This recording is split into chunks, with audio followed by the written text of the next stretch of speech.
What began as a slow start came to life in the second half, and a moment we will all remember. Garrett Wilson, with the Jets chasing three, reaches back like 1-3 and hauls that one in.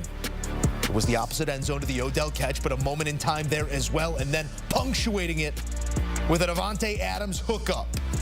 Rodgers, who had just a handful of passing yards in the first half, finishes this one with 211 as he finds both of his top targets for shots to the end zone.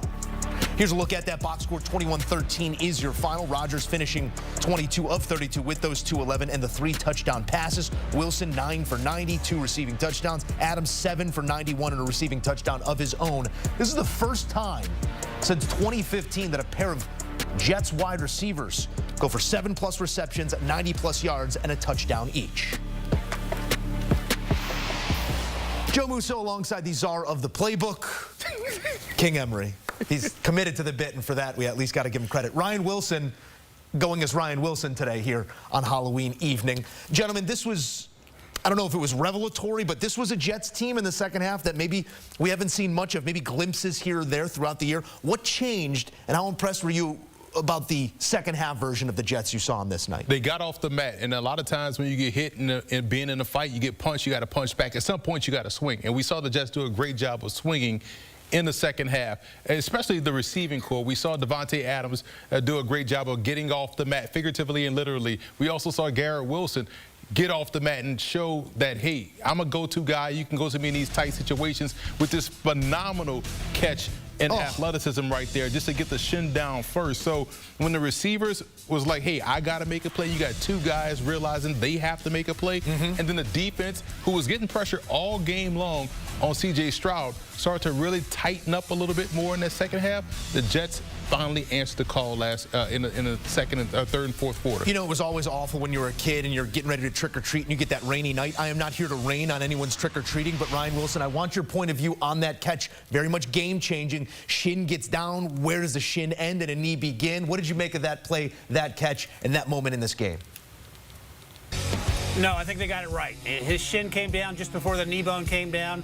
I can say that as someone without a medical degree, but I have 2 good eyeballs. And I think the most impressive thing is you watch it here. He gets the catch, and he looks down and sees where the end zone and the end line is, and he knows, you know, his body control is next to no one.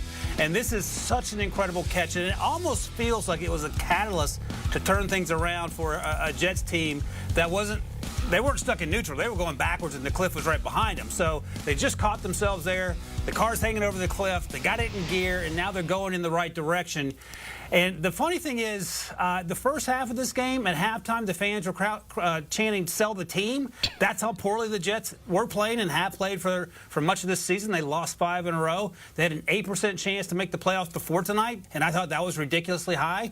But here we are. And Emory's the czar of the playbook, but he also reminds me of his costume of Denny Green. If you want to crown him, you go ahead and crown him. But Denny Green has something to say, the late, great Denny Green. The Jets ain't dead yet, and that feels like an absolutely crazy thing to say, given how the season had unfolded up until tonight. I want to go back to something you just said. You said turned it around, and I assume you're talking about in the throes of this game, but they're looking for a turnaround on this season. Now sitting at 3-6, but that was...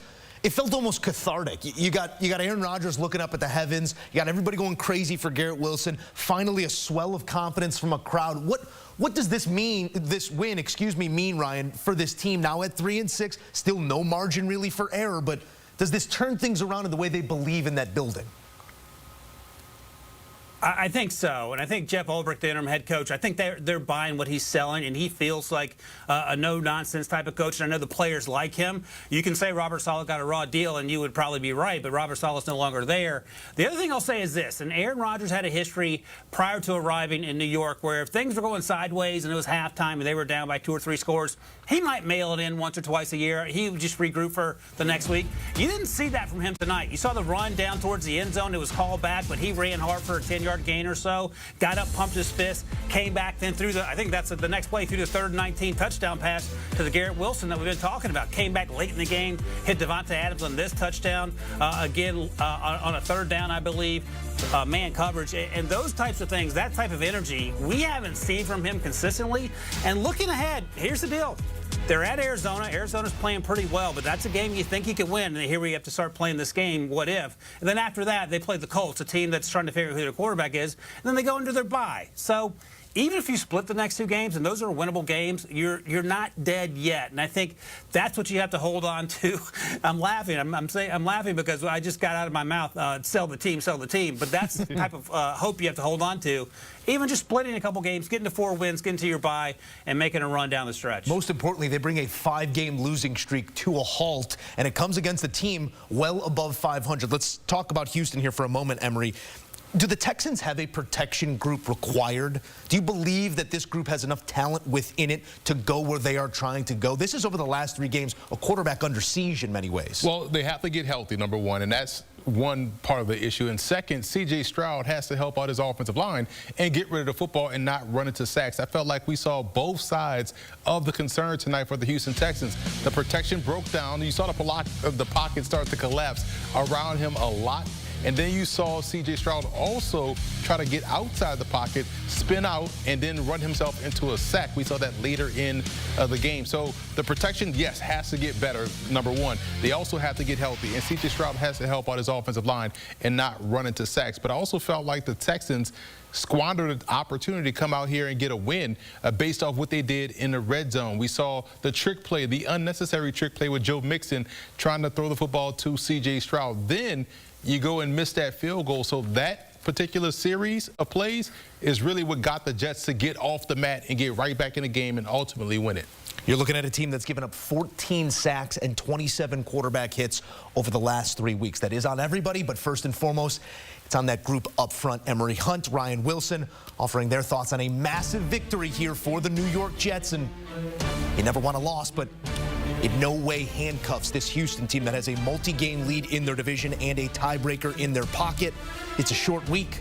You flush it, but it is 2 losses in their last 3 contests after that 5-1 start. As for Davante Adams in prime time, did leave this one momentarily with what the crew was calling a concussion or concussion-like symptoms. He went into concussion protocol. He cleared. He returned. He found the end zone. All right, taking a look at some numbers here. Most games with 3 or more passing touchdowns and no INTs. Rodgers, it's been a struggle this season, but we know his reputation precedes him, and looked much more like Aaron Rodgers when given the time in a clean pocket on this night. Now 11-4 in his career on Thursday Night Football. 36 total touchdowns, just 4 interceptions.